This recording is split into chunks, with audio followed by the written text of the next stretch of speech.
আওয়ামী লীগের পুনর্বাসন নিয়ে নানা ধরনের ষড়যন্ত্র এবং পরিকল্পনার কথা আমরা বিভিন্ন জায়গায় শুনতে পাচ্ছি। আওয়ামী লীগের পুনর্বাসন কোন ধরনের পরিকল্পনা করলে তাকে কঠোর হস্তে দমন করা হবে। যে আওয়ামী লীগ এবং এই ফ্যাসিবাদী 15 বছরের যাত্রা শুরু হয়েছিল সেই 1/11 বন্দোবস্ত থেকে।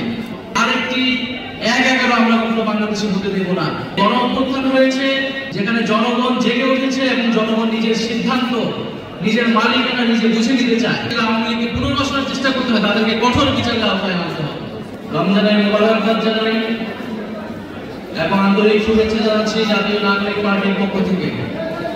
আজকে ঢাকা মহানগর দক্ষিণের লালবাগ জোনের আয়োজনে আজকের যে ইফতার মাহফিল, সেই ইফতার মাহফিলের আয়োজন করার জন্য লালবাগ জোনের সকল সংগঠক নেতাকর্মীকে আন্তরিকভাবে ধন্যবাদ এবং কৃতজ্ঞতা জ্ঞাপন করছি।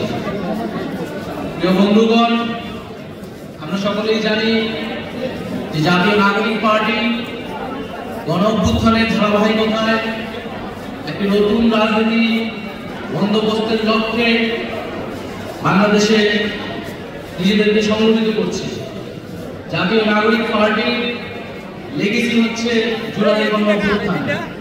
গণ অভ্যুত্থানের ফসল হিসেবে এই নতুন রাজনৈতিক দল তৈরি হয়েছে। আমরা সাম্প্রতিক সময়ে দেখতে পাচ্ছি যে আওয়ামী লীগের পুনর্বাসন নিয়ে নানা ধরনের ষড়যন্ত্র এবং পরিকল্পনার কথা আমরা বিভিন্ন জায়গায় শুনতে পাচ্ছি। আমরা খুব স্পষ্টভাবেই বলেছি এবং আজকের এই অনুষ্ঠান থেকে আবারও বলে দিতে চাই, আওয়ামী লীগের পুনর্বাসন কোন ধরনের পরিকল্পনা করলে তাকে কঠোর হস্তে দমন করা হবে। এবং শুধু আওয়ামী লীগ নয়, এই ফ্যাসিজমের যত দোষর রয়েছে, সুবিধাভোগী রয়েছে, তাদেরকেও বিচারের আওতায় আমরা নিয়ে আসার আহ্বান জানাচ্ছি।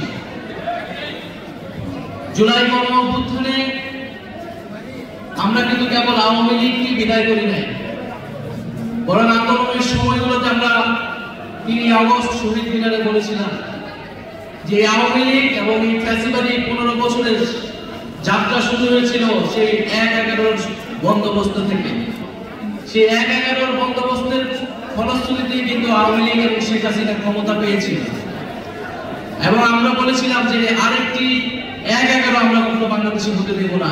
এবং জুলাই গণ অভ্যুত্থানের পরবর্তীতে আমরা বলেছিলাম যে ছাত্র জনতার সমর্থিত সরকারকে অন্তর্বর্তী সরকার হিসেবে ঘোষণা করতে হবে। কোন ধরনের বিরাজনীতিকরণ এবং সামরিককরণের চেষ্টা বাংলাদেশে আমরা আর মেনে নেব না। বাংলাদেশে আমরা বিভিন্ন সময় দেখেছি রাজনৈতিক শূন্যতা থেকে সামরিক হস্তক্ষেপ হয়েছে এবং এর ফলাফল কখনোই গণতন্ত্রের জন্য ভালো হয়নি। বলে আমরা মনে করি যে একটি গণ অভ্যুত্থান হয়েছে যেখানে জনগণ জেগে উঠেছে এবং জনগণ নিজের সিদ্ধান্ত, নিজের মালিকানা নিজে বুঝে নিতে চায়। জনগণের সেই মালিকানা, সেই অধিকার তাদেরকে ফিরিয়ে দিতে হবে এবং তার জন্য গণ অভ্যুত্থান এবং তার জন্য আগামী নতুন বাংলাদেশ। আমরা খুব স্পষ্টভাবে বলেছি যে আমরা কোনো প্রতিষ্ঠানের বিরুদ্ধে নয়। আমরা জানি গত 15-16 বছর যে রাষ্ট্রীয় প্রতিষ্ঠানগুলো রয়েছে, সেনাবাহিনী, পুলিশ, আমলাতন্ত্র সহ সকল রাষ্ট্রীয় প্রতিষ্ঠানের দলীয়করণ এবং আওয়ামীকরণ হয়েছে এবং এই প্রতিষ্ঠানগুলোকে জনগণের বিরুদ্ধে, বিরোধী রাজনৈতিক দলগুলোর বিরুদ্ধে বারবার ব্যবহার করা হয়েছে এবং কি মানবতা বিরোধী অপরাধ, গুম খুনের সাথে এই প্রতিষ্ঠানের লোকগুলো জড়িত। এবং আমরা দেখেছি জুলাই গণ অভ্যুত্থানে পুলিশকে কিভাবে ব্যবহার করা হয়েছে।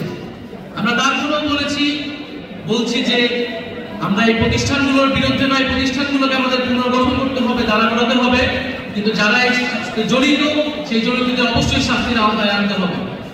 ফলে আমাদের এই প্রতিষ্ঠানগুলোর পক্ষে থাকতে হবে এবং জড়িত ব্যক্তিদের শাস্তির আওতায় আনতে হবে। এবং এই প্রতিষ্ঠানগুলোর ভিতরে যদি আওয়ামী দোষরা থাকে, যারা আওয়ামী লীগকে পুনর্বাসনের চেষ্টা করতে হয়, তাদেরকে কঠোর বিচারের আওতায় আনতে হবে। প্রিয় বন্ধুগণ, আমি আবারও আজকে এই ইফতার মাহফিল থেকে আমি জুলাই গণ অভ্যুত্থানের শহীদদের স্মরণ করছি, আহতদের সুস্থতা কামনা করছি এবং সকলের যে আকাঙ্ক্ষার গণ অভ্যুত্থানের বাংলাদেশ কামনা করছি। আসসালামু আলাইকুম।